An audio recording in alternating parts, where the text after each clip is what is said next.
Welcome to Hungarian Horizon. My name is Bálint. And I'm Balázs Frei. Here with us today is Nóra Györke, Director of Communication at Never Give Up Hungary, an NGO which since 2005 aims to help disadvantaged members of society, such as those living with handicap or underprivileged young people, believe in their ability to meaningfully contribute to society and achieve success. Welcome. Welcome. Thank you for inviting me. Thank you for being here. How does Never Give Up Hungary go about realizing its aims? In other words, what do you do? The foundation was established with the aim to help people to be active and useful member of the society. We would like to show the never give up feeling because everybody has a hard period of their life, and I think everybody needed the never give up feeling, and this is what we want to show with our programs. And we organize it with people with disabilities and people who lives in a hard life situation. And what are your most important programs and activities? We have many programs, and it's really important that we organize it with people with disabilities. They have an active role to organizing these programs. We have a Never Give Up band and a Never Give Up gospel choir. These are inclusive bands and choir where people with and without disabilities singing and acting together. We are really proud of this band because we were lots of places around the world, for example, in China, in Russia, Switzerland, Transylvania, in Germany, and so on. And we have other programs. We have sensitizing training programs where we would like to show the never give up feeling. People can meet people with disabilities. They can try their life situation, for example, circling by wheelchair or going without seeing anything. And so they can experience this life. And I think the personal interaction is really important for people who has never met people like this. We have program soul pouring program where we provide help families who have children with autism. We have Never Give Up houses where we try to help children who live in deep poverty. We have 2 houses like this. And we are really proud of the Never Give Up Cafe and Restaurant. It's the first cafe in Budapest, which was founded by people with disabilities. It's not only a cafe, it's a place, it's a social place where everybody can find their place. They can attend cultural programs and so on. And we provide a job for people with disabilities. More than 2,000 people work in our foundation. We have cleaning services and back office work for these people. So I can say that we try to lots of areas to show that these people can be an active member of the society. That all sounds incredibly amazing. And what made you decide to devote yourself to working with handicapped and disadvantaged people? My first experience with the foundation was by an accident. I was member of a theater group, and the leader of the Never Give Up band taught us in this theater group singing, and we sang with him together. And he had an idea that there was a big charity concert in the László Papp Sport Arena, and it was the first big concert of this band, the Never Give Up band, and they decided that they want a dance group beside the band. So we started to work together with them, and my first experience was a rehearsal. I met Zoltán Zakál, he's the frontman of the band, and it was an incredible memory for me. He was really inspiring how he was on the stage and give everything from his soul just to sing a song, as it was only a rehearsal. And I think that time I felt this never give up feeling that it's not important how your life is hard, but you can do your best, and Zoli and the other member of the foundation does their best. So that time I think I decided that I would like to be with these people. So I started to work together with them as a volunteer. And what inspires you the most in the Never Give Up community? I think the people I work together with. So yeah, as I said, they so they are always not always happy, but they have a hard life. But beside it, they can be happy. So I can feel the love of life from them. So they are really sincere.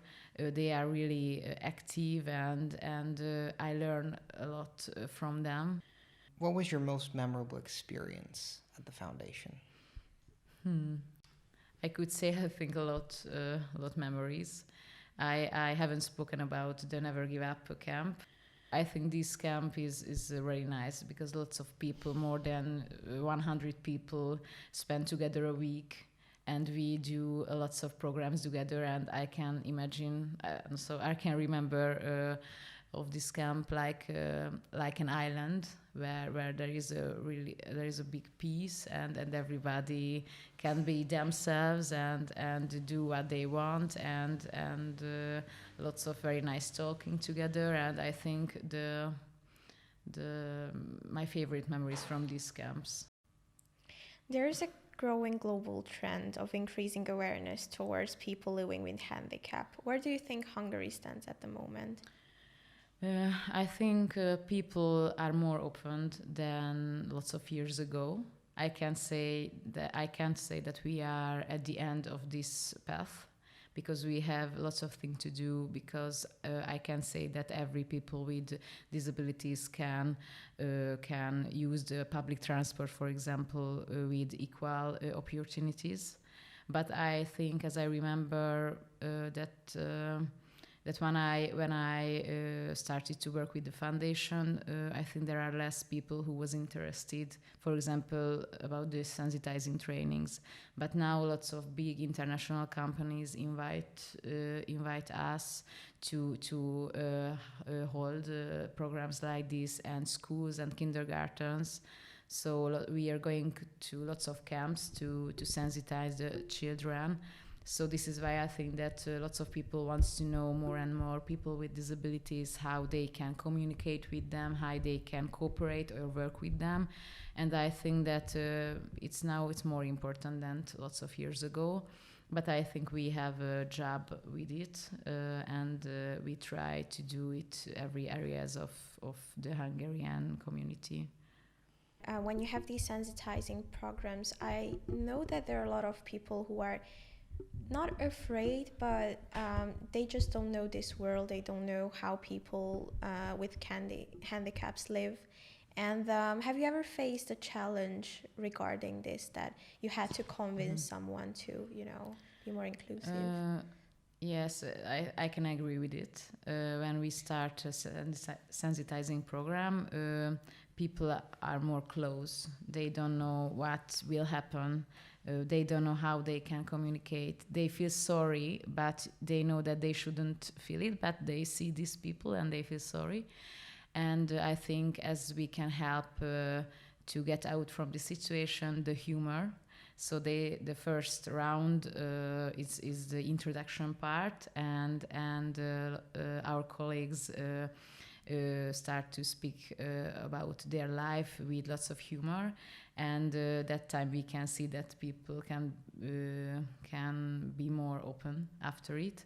And when they start to try this life situation by games, for example, circling wheelchair, and these people are their teachers. So people with disabilities has another role now. They teach, they mentoring the people without disabilities, and I think it can help to cooperate with them better. And we can see that in the end of these programs, every people really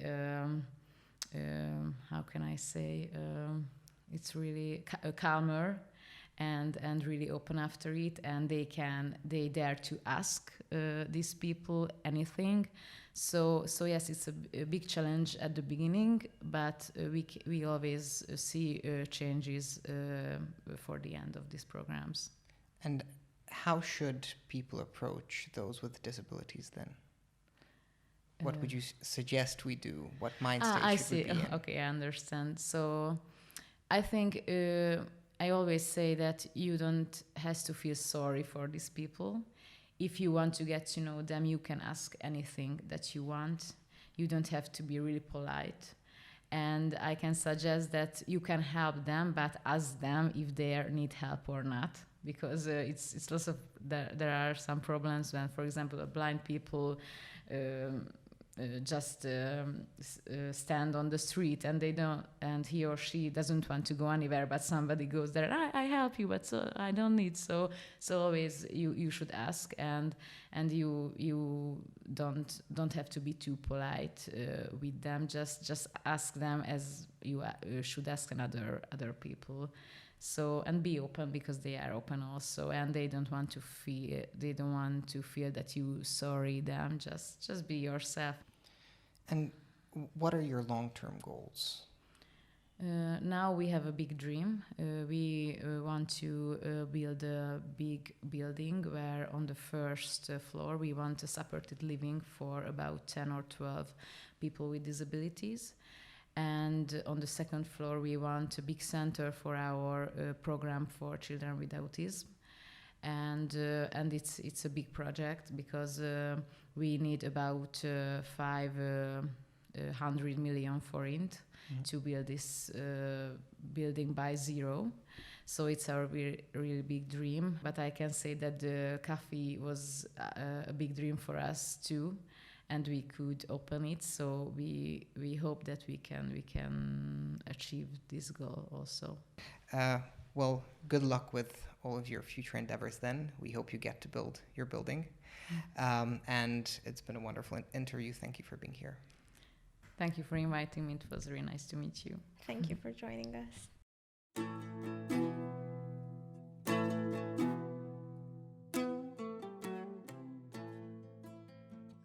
Please like and subscribe, and don't forget to hit that bell icon.